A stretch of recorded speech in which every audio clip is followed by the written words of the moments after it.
하나님의 말씀은 요한복음 6장 60절부터 71절입니다. 제자 중 여럿이 듣고 말하되 이 말씀은 어렵도다. 누가 들을 수 있느냐 한데 예수께서 스스로 제자들이 이 말씀에 대하여 수군거리는 줄 아시고 이르시되 이 말이 너희에게 걸림이 되느냐? 그러면 너희는 인자가 이전에 있던 곳으로 올라가는 것을 본다면 어떻게 하겠느냐? 살리는 것은 영이니 육은 무익하니라. 내가 너희에게 이른 말은 영이요 생명이라. 그러나 너희 중에 믿지 아니하는 자들이 있느니라 하시니 이는 예수께서 믿지 아니하는 자들이 누구며 자기를 팔 자가 누구인지 처음부터 아심이로라.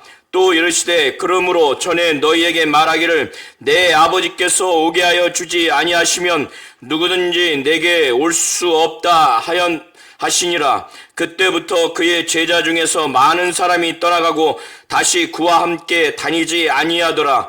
예수께서 12 제자에게 이르시되 너희도 가려느냐? 시몬 베드로가 대답하되 주여 영생의 말씀이 주께 있사오니 우리가 누구에게로 가오리까? 우리가 주는 하나님의 거룩하신 자인 줄 믿고 알았사옵나이다. 예수께서 대답하시되 내가 너희 12를 택하지 아니하였느냐? 그러나 너희 중에 한 사람은 마귀니라 하시니 이 말씀은 가롯 시몬의 아들 유다를 가리키심이라. 그는 12 중에 하나로 예수를 팔 자라라. 아멘. 하나님은 예수를 통해서 영생의 말씀을 계시하셨습니다. 예수께서 빈들에서 오병이어를 가지고 많은 사람들을 먹이는 표적을 보이셨고 또 거친 바람과 그 거친 파도를 그 상황 가운데 거친 바둑 위에 걸어가셨습니다.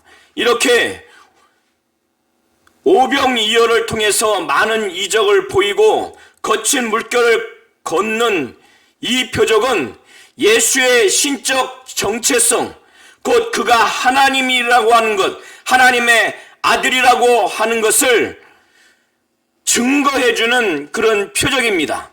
예수께서 이 두 표적을 일으킨 후에 자기를 따르는 사람들에게 썩을 양식을 위하여 일하지 말고 영생하도록 있는 양식을 위하여 하라라고 이렇게 말씀을 하신 다음에 그들의 반응은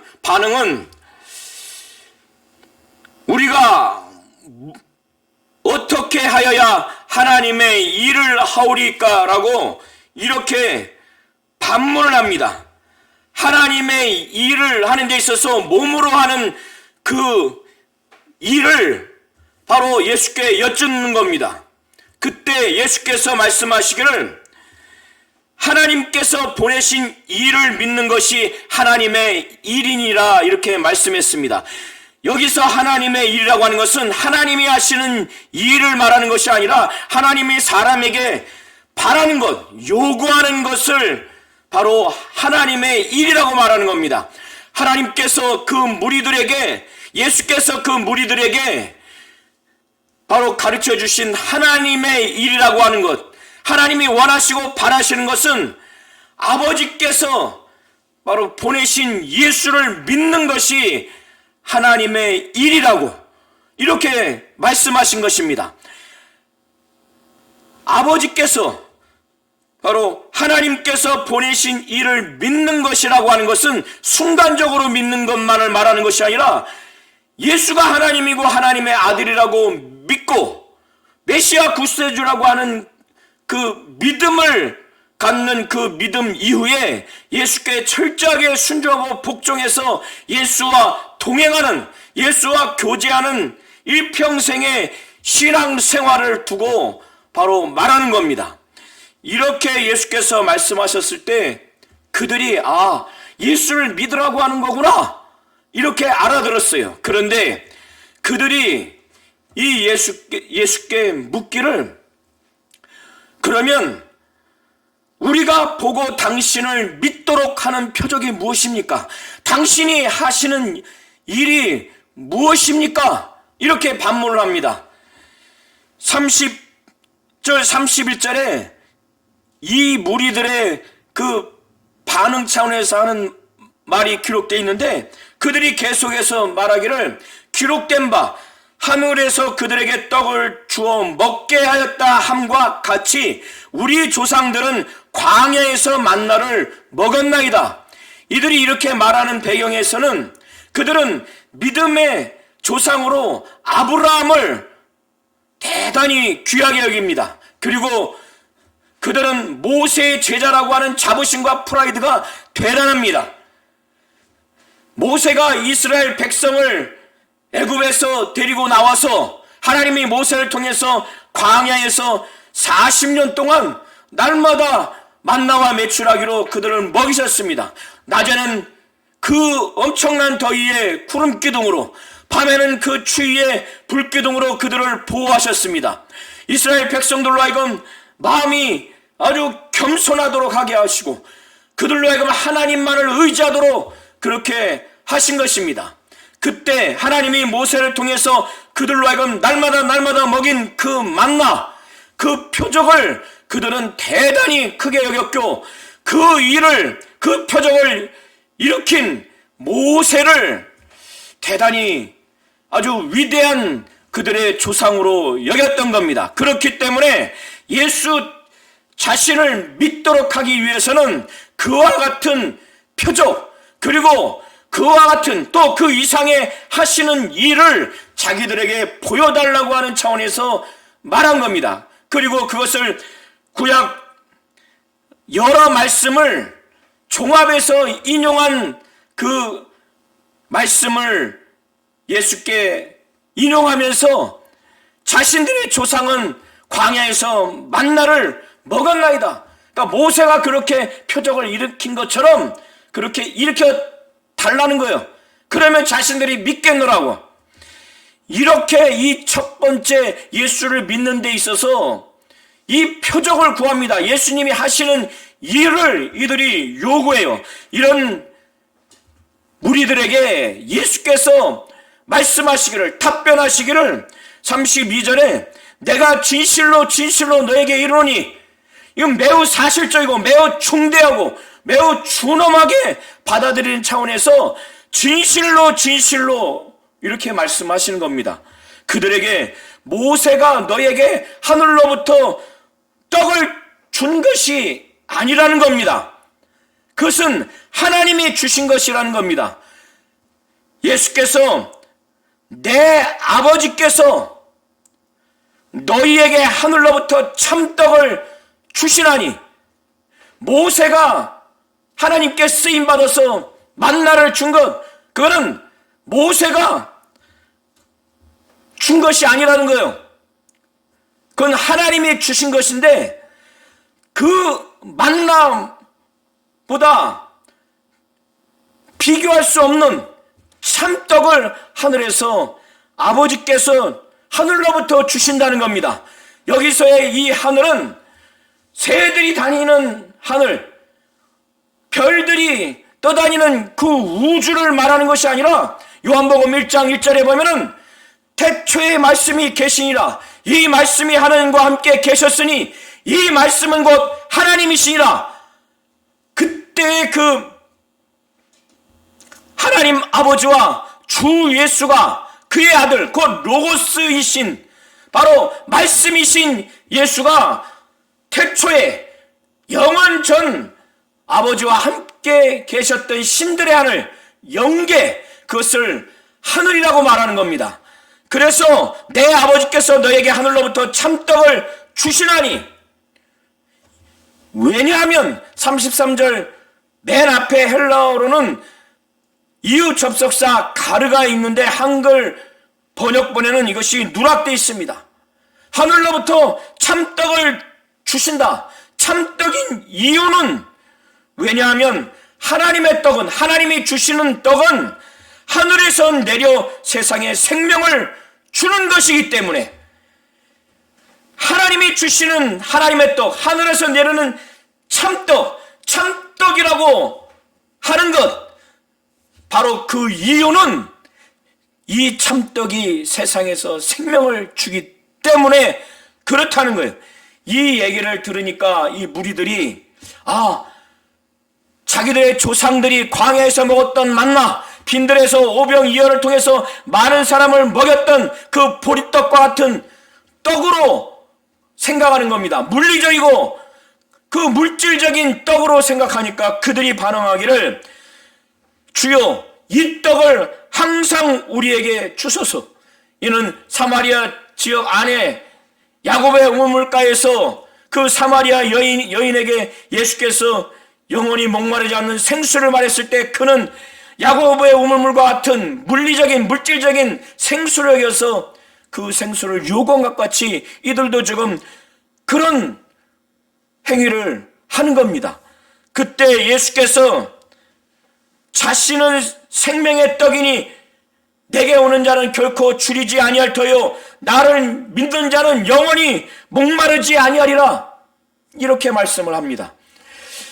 왜 예수께서 자신을 생명의 떡, 또 참떡이라고 이렇게 은유적으로 표현했는가 하면, 이 이스라엘 백성들이 광야 40년 동안 모세를 통해서 만나를 먹은 것을 대단한 표적으로 여겨서 모세를 신뢰했고, 그리고 얼마 전에 빈들에서 오병이어의 기적을 통해서 많은 음식을 먹은 그 경험 때문에 그들에게 어떻게 하면 예수의 정체성을 알고 예수를 확실히 믿고 영생을 얻을까, 이런 차원에서 이들의 경험, 이들이 아주 권위를 두는 과거 그 표적, 거기에서 만나를 먹은 그것 때문에 참된 떡, 그리고 자기를 생명의 떡이라고 이렇게 은유적으로 표현하는 겁니다. 사람은 아담 범죄 이후로 영혼이 죽었습니다. 육체가 죽는 것은 소멸해서 없어지지만은 영혼은 하나님과 같이 닮았기 때문에 인간의 영은 소멸하지 않습니다. 그러나 죄로 인해서 죽었고, 그래서 그 영이 살지 못했기 때문에, 죽어있는 상태이기 때문에 살아있는 영이 할 수 있는 기능을 할 수가 없습니다. 아담 이후로 모든 인간이 죽어서, 죄로 인해서 죽어서 이제는 영원한 지옥 형벌을 지금 기다리고 있는 그런 절망적인 상황 하에서 이 사람의 죽은 영혼은 정말 영원히 살고 싶은 그 영적인 갈망이 아주 대단합니다. 하나님의 말씀을 듣고 살고 싶고, 하나님을 찬양하고 싶고, 영원히 살고 싶은 영적인 그 갈망, 그 영적인 욕구가 아주 몸부림치듯 대단합니다. 그런데 이걸 누가 살릴 수 있습니까? 예수께서는 이것을 은유적으로 표현하면서 오직 예수만이 살릴 수 있다는 것, 그걸 말씀하시는데, 나는 생명의 떡이니, 사람에게 영원한 생명을 줄 수 있는 생명의 떡이니 내게 오는 자는 결코 줄이지 않는다는 겁니다. 영적으로 살고자 하는 자들을 능히 살릴 수 있고, 영적인 이 굶주림 가운데 결코 줄이지 않는다는 거예요. 예수에게 오는 자들은, 그리고 예수를 믿는 자, 나를 믿는 자는 영원히 목마르지 않는다는 겁니다. 영적인 갈망, 영적인 이 갈증에서 그 영적인 갈증을 참으로 영원히 목마르지 않도록 채워줄 수 있는 분은 바로 예수인데, 어떤 자가 그런 영원히 목마르지 않는가?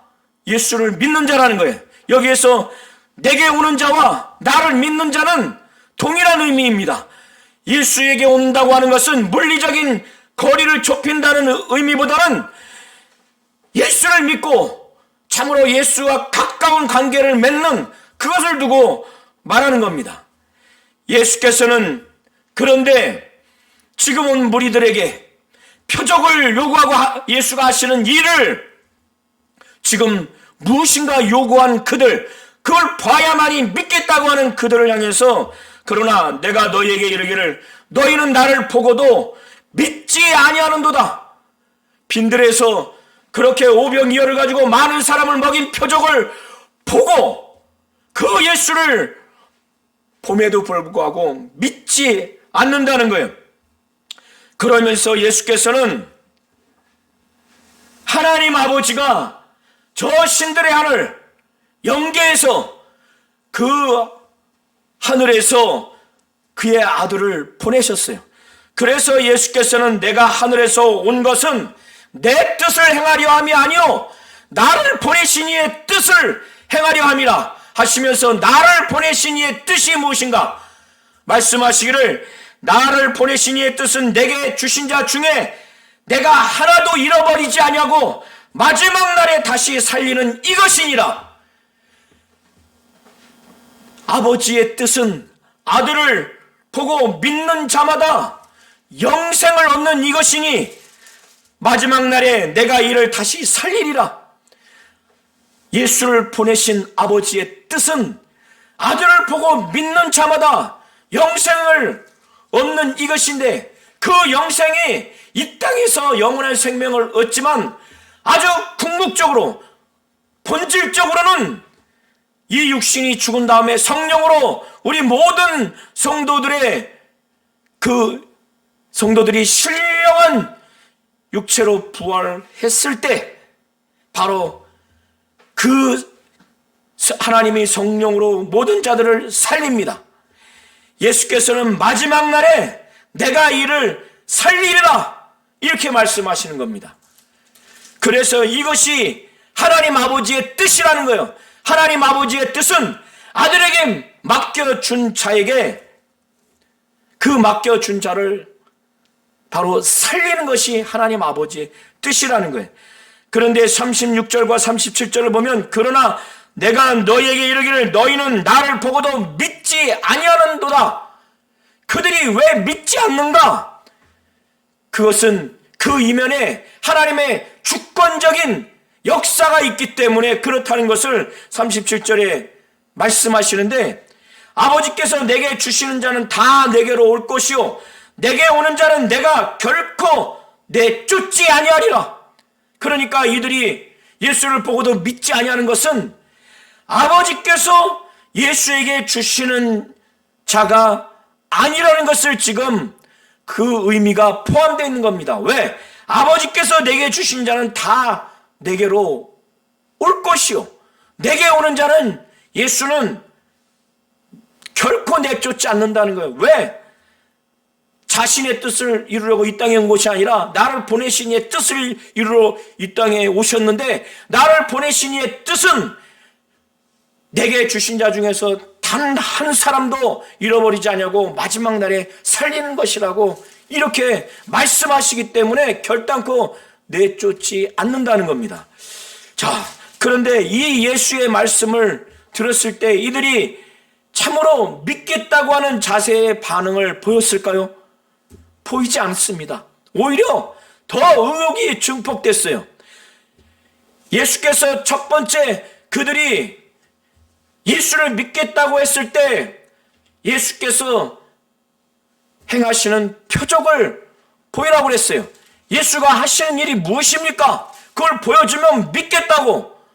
그 반응을 보였을 때 예수께서 40절까지 긴 답변, 그들이 믿을 수 있도록 말씀을 했는데 그 과정에서 예수 자신이 하늘에서 내려온 떡이라는 이 말씀을 한 것이 그들이 믿지 못하는, 더 불신하는, 불신이 증폭되는 반응을 보인 겁니다.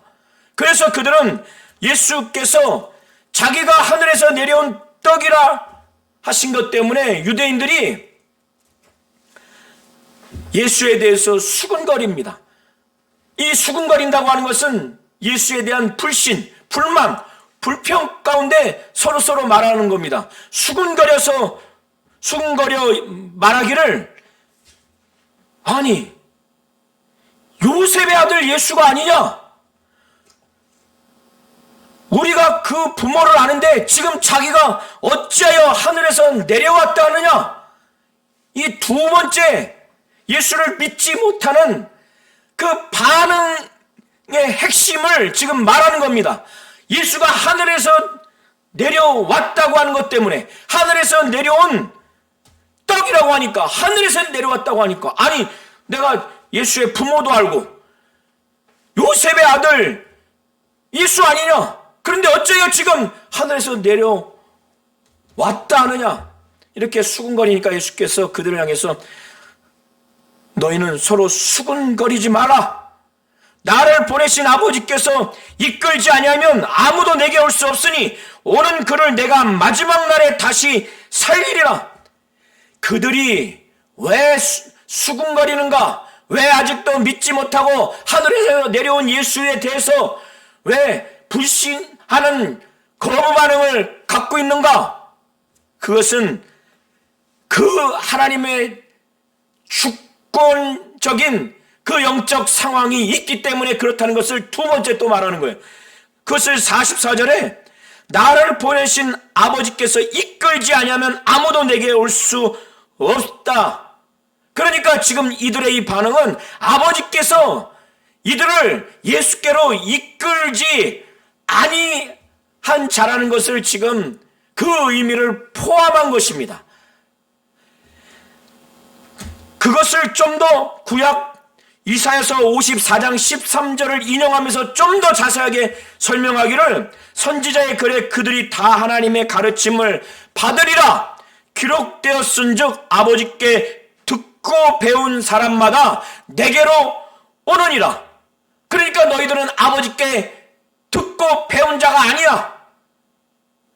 아버지께서 이끌지 않았기 때문에 내게 온 것이 아니야. 그러니까 나를 믿는 영적인 믿음의 상태가 되지 못한 거야. 이런 의미가 담겨 있는 겁니다. 그러면 이들이 듣기를 예수께서 아버지께 듣고 배운 자가 예수께로 온다고 이렇게 말씀을 하시는 거 보면, 그러면 아버지께 듣고 배운다고 그랬으니까 그러면 아버지를 본다는 얘기냐? 아버지를 볼 수 있다는 얘기냐? 아버지를 본 자가 있다는 얘기냐? 이렇게 오해할 수 있지 않습니까? 그러니까 예수께서 그 부분에 대해서 말씀하시기를 이는 아버지를 본 자가 있다는 것이 아니니라. 오직 하나님에게서 온 자만, 바로 예수만 아버지를 보았느니라. 이렇게 이제 말씀을 하시는 겁니다. 그러면서 예수께서는 이제 47절 이하에 보면은 좀 더 비유의 그 깊이를 더 깊게 해서 설명하시기를 인자의 살, 예수의 살을 먹고 피를 마셔야만이 영생을 가졌다라는 표현을 합니다. 이것은 예수를 믿는 자를 바로 내 살을 먹고 내 피를 마신다라고 이렇게 비유적으로, 은유적으로 표현한 겁니다. 그래서 47절에 진실로 진실로 너에게 이르노니 믿는 자는 영생을 가졌나니 이렇게 표현했죠. 믿는 자가 영생을 가졌다고 그랬어요. 그런데 54절에 보면 내 살을 먹고 내 피를 마시는 자는 영생을 가졌고 마지막 날에 내가 그를 다시 살리리니 내 살을 먹고 내 피를 마시는 자는 영생을 가졌다고 그랬죠. 나를 믿는 자, 내 살을 먹고 내 피를 마시는 자가 영생을 가졌다고 각각 말하죠. 그러니까 똑같은 거예요. 그래서 예수를 믿는 것을 은유적으로 내 살을 먹고 내 피를 마시는 것으로 그렇게 설명하는 겁니다. 그러면서 예수께서 말씀하시기를 내가 곧 생명의 떡이니라. 사람의 영혼을 영원토록 살리게 하는 생명의 떡이니라. 너희 조상들은 광야에서 만나를 먹었어도 죽었거니와 이는 하늘에서 내려오는 떡이니 사람으로 하여금 먹고 죽지 아니하게 하는 것이니라. 이스라엘 민족은 광야에서 만나를 먹어도 그들은 전부 다 죽었습니다. 그러나 하늘에서 내려오는 떡, 그 생명의 떡인 바로 예수를 바로 말하는 거죠. 이 떡을 먹으면 사람으로 하여금 먹고 죽지 아니하게 하는 것이라고 이렇게 말씀하는 겁니다. 나는 하늘에서 내려온 살아있는 떡이니 사람이 이 떡을 먹으면 영생하리라. 야, 참 유대인들이 볼 때 이해하기 어려운 표현이죠. 그러면서 내가 줄 떡은 곧 세상의 생명을 위한 내 살이니라. 예수가 살아있는 떡이라고 말씀하시면 사람이 이 떡을 먹으면 영생하리라. 그리고 자신이 줄 떡은 세상의 생명을 위한 자기 살이라고 말해요. 여기서 이 의미는 사람은 원죄를 져서 영원한 형벌, 지옥 형벌로서의 저주만을 받아야 할 그 상황에 놓여 있는 것이 인간입니다. 그들이 그 죄인이라고 정죄받고 낙인 찍힌 그 상황에서, 영원한 지옥 형벌을 받아야 할 그 상황에서 어떻게 그 죄인의 그 정죄에서 벗어날 수 있고 영원한 지옥 형벌에서 벗어날 수 있습니까? 예수께서 인간의 죄를 짊어지시고 대신 십자가에 못 박혀 피 흘려 죽으심으로 영원한 지옥 형벌을 대신 받아야만이, 죄인으로서 그가 인간 대신 못 박혀 몸이 죽고 피가 흘려서 죽어야만이 인간은 살 수가 있는 겁니다. 그래서 십자가에 못 박힌 자신의 그 죽음을 두고 자기가 줄 떡은 내 살이다, 이렇게 말씀하는 겁니다. 자, 이게 41절부터 51절까지 두 번째로 예수를 믿는 데 있어서 걸림돌이 되는 바로 이유에 대한 답변 말씀이었어요. 바로 하늘에서 예수께서 오셨다고 반응하니까 그에 대해서 예수께서 말씀하신 것입니다. 그러면 이들이 해소가 돼서 이제 예수 믿어야 되겠다, 이렇게 나왔을까요? 아닙니다. 51절 이 부분이 걸림돌이 돼서 52절에 그들이 말하기를, 유대인들이 서로 이제 막 다툽니다. 예수의 이 말씀 때문에 내가 줄 떡은 세상의 생명을 위한 내 살이다. 이 살을 준다고, 이 살을 먹게 한다고. 왜냐하면 자기 몸이 자기가 떡이라고 했으니까, 살아있는 떡이라고 했으니까 자기가 줄 떡은 세상의 생명을 위한 내 살이라. 이렇게 살을 먹인다고 하니까, 야, 사람의 인육을 먹이는 충격을 받은 거예요. 그런데 이것을 각각 받아들이는 정도의 차이가 있었던 것 같아요. 그러니까 유대인들이 서로 다툽니다. 그러면서 그들이 말하기를, 이 사람이 어찌 능히 자기 살을 우리에게 주어 먹게 하겠느냐. 자, 인육을 먹인다고 하니까 얼마나 충격이었습니까? 그러면 이런 반응을 예수께서 하셨을 때 좀 더 이들이 이해하고 받아들일 수 있도록 이들의 입장에서 그런 말씀을 하실 법한데, 오히려 더 이해하기 어렵고 더 충격적인 표현을 하십니다. 그 내용이 53절부터 시작되는데, 예수께서 말씀하시기를, 내가 진실로 진실로 너에게 이르노니, 매우 사실적이고 매우 중대하고 매우 준엄하게 이것을 받아들이라고 하는 차원에서, 내가 진실로 진실로 너에게 이르노니 인자의 살을 먹지 아니하고 인자의 피를 마시지 않으면 너희 속에 생명이 없느니라. 이렇게 말씀해요. 그러면서 내 살을 먹고 내 피를 마시는 자는 영생을 가졌고 마지막 날에 내가 그를 다시 살리리니. 왜 살립니까? 47절에 말씀한 것처럼 믿는 자는 영생을 가졌다고 그랬죠. 영생을 갖는 자가 누구예요? 예수를 믿는 자요. 54절에는 영생을 가졌다고 했는데 그가 어떤 자예요? 예수의 살을 먹고 예수의 피를 마시는 자. 육신적인 예수의 몸을 먹고 예수의 피를 마신다는 의미가 아니라, 이 예수의 몸과 피가 십자가에 못 박혀 피 흘려 죽으시고 몸이 찢기고 몸이 창에 찔리고, 그래서 그의 몸이 죽고 그의 피가 쏟아지는 것은 인간의 죄를 짊어지고 인간이 받아야 할 영원한 지옥 형벌, 그 저주를 그가 담당하시기 위해서 몸이 찢기고 몸이 죽고 피가 흘린 거예요. 그거를 예수의 공로, 그와 같은 공로를 진정으로 믿고 그걸 받아들이는, 그것을 두고 내 살을 먹고 내 피를 마시는 거라고 말하는 겁니다. 이런 자를 예수는 마지막 날에 바로 예수가 재림하신 이후에 낙원에 있는 자도 살리고 살아있어서 들림받는 자도 다 살린다는 거예요. 예수께서는 그러면서 내 살은 참된 양식이요 내 피는 참된 음료로다. 왜 참된 양식이요 왜 참된 음료입니까? 광야에서 이스라엘 백성들이 먹었던 만나는 먹어도 죽을 수밖에 없는 양식이에요. 그러나 예수의 살과 피는 그와 같지 아니하고 그것을 먹고 마시면 곧 예수를 진정으로 믿으면 그의 살이 왜 죽어가고 있고 왜 죽었고 그의 피가 왜 쏟아졌는가 의미를 아는 차원에서 정말 믿는 이런 자에게는 영원한 생명을 줄 수 있기 때문에 참된 양식이요 참된 피라고 말하는 겁니다.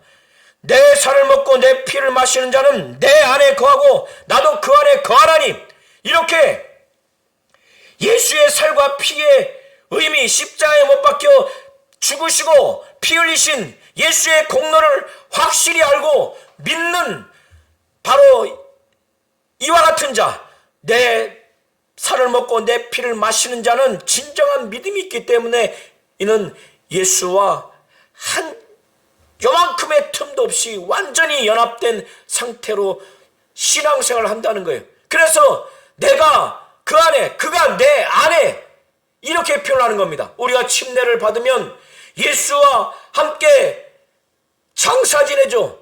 옛사람은 함께 죽고 또 예수가 부활한 예수가 다시 산 것과 함께 우리도 다시 새 생명으로 사는 완전한 연합입니다. 지금 56절은 그것을 말하고 있어요.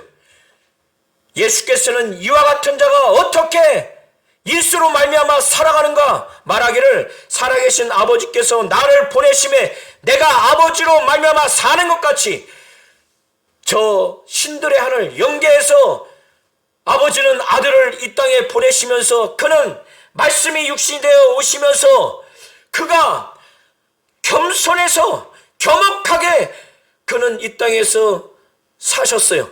빌립보서 2장 5절에서 11절을 보면은 그는 근본 하나님의 본체시나 하나님과 동등됨을 취할 것으로 여기지 아니하시고 자기를 낮춰서 종의 형체로 사람으로 나타나셔서 정말 자기를 아주 겸손하게 해서 그 겸손함의 마지막 그 극치가 십자가에 못 박혀 죽는 순간까지 그렇게 하나님 앞에서 자신을 낮춘 겁니다. 그런 삶까지 그는 겟세마네 동산에서 십자가에 못 박혀 죽는 죽음을 앞두고 그는 엄청난 고통을 호소했습니다. 십자가에 못 박혀 죽는 육신의 죽음도 공포스럽지만 더 견디기 어려운 것은 아버지와 아들 사이에 단절되어야 하는 그런 저주, 죽고 부활하기까지 사흘 동안에 아버지와 단절되어야 하는 그것, 이것은 인간이 영원토록 지옥 형벌을 받아야 하는 그것을 그가 대신 받음으로 인해서 받아들여야 하는 저주였습니다. 그가 하나님이고 하나님의 아들인데 무슨 죽음이 있습니까? 육신을 갖고 와서 죽음을 겪어야 하는 그 고통, 더 나아가서 아버지와 단절되어야 하는데 먼저는 인간이 받아야 할 저주를 아버지로부터 아들이 그걸 받아야 하는 그 고통이 너무너무 고통스럽기에 겟세마네 동산에서 3번이나 기도한 거예요. 히브리서 기자는 그 아들이 아버지께 기도하기를 자기를 죽음에서 능히 구원하실 이에게 심한 통곡과 눈물로 간구와 소원을 올렸는데 아들이 아버지를 경외함으로 인해서 들으셨다라고 이렇게 기록하고 있습니다. 아들이 아버지를 이 땅에서 얼마나 철저하게 경외했고 의존했는가. 그래서 예수께서는 살아계신 아버지께서 나를 보내시면 내가 아버지로 말미암아 사는 것 같이 나를 먹는 그 사람도 나로 말미암아 살리라, 이렇게 말씀한 겁니다. 그러시면서 이것은 하늘에서 내려온 떡이니 조상들이 먹고도 죽은 것과 같지 아니하여 이 떡을 먹는 자는 영원히 살리라. 예수 자신을 떡이라면서 이 떡을 먹는 자는 영원히 살리라. 이 말씀은 가버나움 지역에서 가버나움 해당 안에서 말씀하실 때 하신 말씀입니다. 자, 세 번째, 예수를 믿는데 걸림이 되는 이들의 유대인들의 반응. 예수의 살을 사람들에게 어찌 능히 먹게 하겠느냐? 이 반문을 했을 때, 이 부정적인 반응을 보였을 때 예수는 그에 대한 답변, 그들이 믿을 수 있도록 52절부터 59절까지 이것을 말씀한 겁니다. 53절부터 59절까지 이걸 말씀한 겁니다. 그러면 이들이 완전히 믿었을까요? 아닙니다.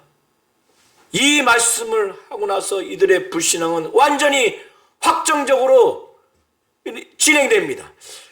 그래서 예수의 12제자 외에도 많은 제자가 있었어요. 그 제자 중 여럿이 듣고 말하되, 야, 이 말씀은 어렵다. 누가 들을 수 있느냐? 그들이 그렇게 서로 얘기해요. 이제 도무지 이거는 들을 수가 없다. 이건 누가 들을 수 있느냐? 이거 너무 어렵다. 말씀을 이해하지 못하는 겁니다. 지금까지 예수께서 하셨던 이 말씀, 자신이 참떡이요 살아있는 떡이요 아버지께서 세상에 내리신 떡, 이것을 먹는 자는 영원히 살리라고 하는 이 말씀, 또 세 가지 의문점을 가졌죠. 예수를 믿기 위해서 그들의 반응. 첫 번째는 우리가 예수를 보고 믿을 수 있도록 행하시는 표적을 보여달라, 하시는 일을 보여달라. 두 번째는 하늘에서 예수께서 내려왔다고 하니까 그게 이해하지 못하는 거예요. 도저히 믿을 수가 없는 거예요. 이게 두 번째 반응입니다. 세 번째 반응은 예수의 살을 먹인다고 하니까 그걸 이해하지 못하는 거예요. 그래서 이 모든 것에 대해서 다 예수께서 믿을 수 있도록 소상하게 답변을 해드렸어요. 그런데 그들은 이제 믿지 않습니다. 예수께서 스스로 제자들이 이 말씀에 대하여 수군거리는 줄 아시고 이르시되, 내 말이 너에게 걸림이 되느냐? 걸림돌이 됐느냐? 꺼리낌이 됐느냐? 지금 그렇게 돼버렸죠. 예수께서 당연히 아시는 거예요. 걸림돌, 너희에게 걸림이 되느냐? 그러면 너희는 인자가 이전에 있던 곳으로 올라가는 것을 본다면 어떻게 하겠느냐? 이것도 지금 걸림이 돼서 나를 믿지 못한다면 인자가 이전에 있던 곳, 그는 하늘에서 내려오셔서 죽으시고 부활하시고 승천하시는데 바로 하늘로 가시는 그 승천 장면을 보면은 그걸 믿을 수 있겠느냐? 그때 그걸 본다면은 어떻게 하겠느냐? 이것마저도 믿지 못한다면 정말 믿지 못할 수밖에 없는 그들의 상황을 지금 말씀하는 거예요. 그러시면서 지금까지 예수께서 하신 말씀을 믿지 못하는 그들, 그런데 내가 너희에게 이른 말은 영이요 생명이라고 이렇게 말씀하는 거예요. 예수가 말씀하신 것은 육이거나 사망이 아니라 내가 너희에게 이른 말은 영이요 생명이다. 그러니까 이걸 제대로 믿었다면 내가 이르는 영이요 생명인 내가 이르는 이 말씀을 정말 너희들을 완전히 변화시켰을 것이라는 것을 의미하는 내용입니다. 살리는 것은 영이니 육은 무익하니라. 여기서의 살리는 것은 영이라고 하는 것은 현대인의 성경에는 하나님의 영으로 되어 있습니다. 그리고 육은 사람의 육체로, 그래서 사람의 육체는 아무 쓸모가 없다, 이와 같은 내용으로 기록되어 있는데, 다수의 학자들도 살리는 것은 영이니 했을 때 이 영은 성령으로 이렇게 해석을 합니다. 살리는 것은 영이니 육은 무익하리다. 성령이 일수를 죽은 자 가운데서 살리시죠. 우리도 믿는 자들도 살릴 겁니다. 살리는 것은 영이니 육은 무익하니라. 내가 너에게 이른 말이 영이요 생명이다. 사람을 살릴 수 있는 영생에 이르게 하는 말씀을 예수께서 하신 거예요. 그런 차원에서 내 말은 영이요 생명이다, 이렇게 말씀하시는 것으로 보시면 됩니다. 그런데 이들은 믿지 않았어요. 그래서 예수께서 64절 65절에 말씀하시기를 그러나 너희 중에 믿지 아니하는 자들이 있느니라.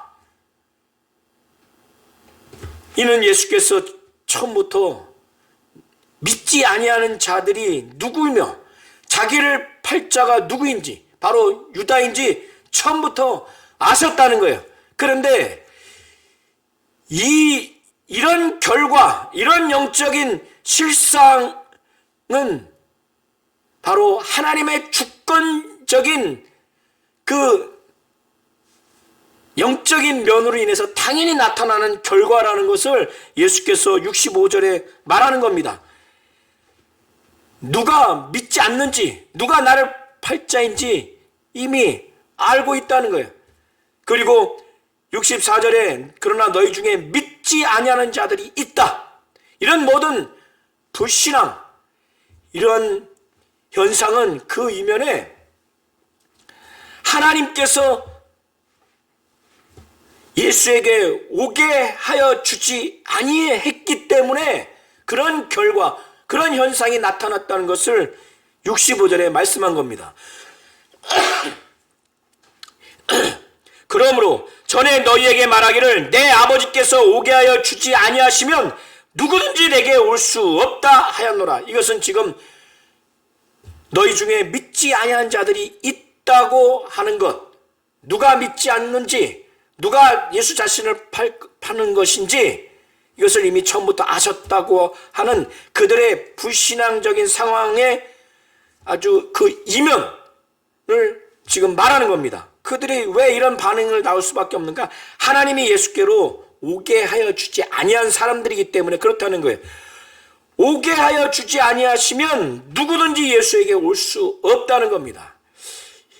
이 말을 하니까 그 무리들이 알아듣겠습니까? 못 알아듣겠습니까? 알아들었을 거예요. 그러니까 이 말씀을 한 그때부터 그의 제자 중에서 많은 사람이 떠나고 예수와 함께 이제 다니지 않습니다. 다 떠나버렸어요. 지금 예수께서 떠난 상황에서 12 제자를 보면서 그들에게 묻습니다. 떠난 그 많은 제자들과 같이 너희도 가려느냐? 그때 베드로는 12 제자, 정확히 11 제자를 대표해서 그가 믿음의 고백을 합니다. 뭐라고 고백을 하는가? 주여, 영생의 말씀이 주께 있사오니 우리가 누구에게로 가오리까? 지금까지 예수께서 하신 말씀을 떠난 제자들은 정말 어려워서, 이 말씀이 어려워서 이건 도무지 들을 수가 없다 하고 해서 떠나갔는데 베드로는 전혀 그러하지 않냐고 지금까지 하셨던 예수의 말씀이 영혼을 살리는, 영원히 살리는 영생의 말씀으로 그는 그걸 받아들인 겁니다. 그걸 체험한 겁니다. 그래서 주여, 영생의 말씀이 주께 있사오니 우리가 누구에게로 가오리까? 그리고 더 나아가서 예수에 대해서 뭐라고 표현하는가? 11 제자 전체가, 이 당시에는 가룟 유다도 이렇게 말했겠지만은 뭐라고 표현하냐면 우리가 주는 하나님의 거룩한 자신 줄 믿고 알았사옵나이다. 예수에 대해서 이와 같이 주는 거룩하신 자라고 하는 것을 믿고 알았습니다. 이렇게 고백을 합니다. 그러면서 예수는 이 순간만은 만족을 하셨는지 말씀하시기를 내가 너희 12를 택하지 아니하였느냐? 그러나 너희 중에 한 사람은 마귀니라. 11 제자는 베드로의 그 고백을 한 후에 만족해서 그러셨는지 내가 너희 12를 택하지 아니하였느냐? 그런데 예수를 팔자는, 팔자인 가룟 유다는 너희 중에서 한 사람은 마귀다. 예수는 이렇게 말씀합니다. 왜 마귀라고 하는가? 이 말씀은 가룟 시몬의 아들 유다를 가리키심이라. 그는 12 중에 하나로 예수를 팔자라.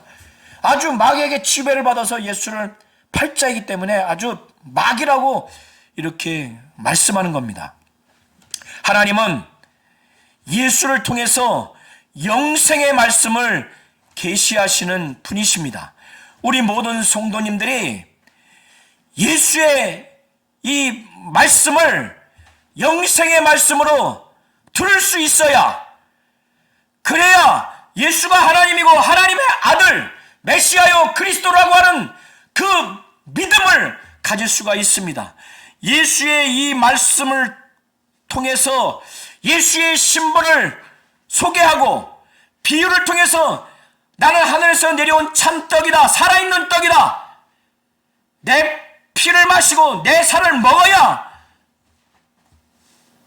영생을 갖고 생명을 얻을 수 있다고 하는 이와 같은 내용을 예수께서 하셨을 때 그걸 다 믿을 수가 있는 거예요.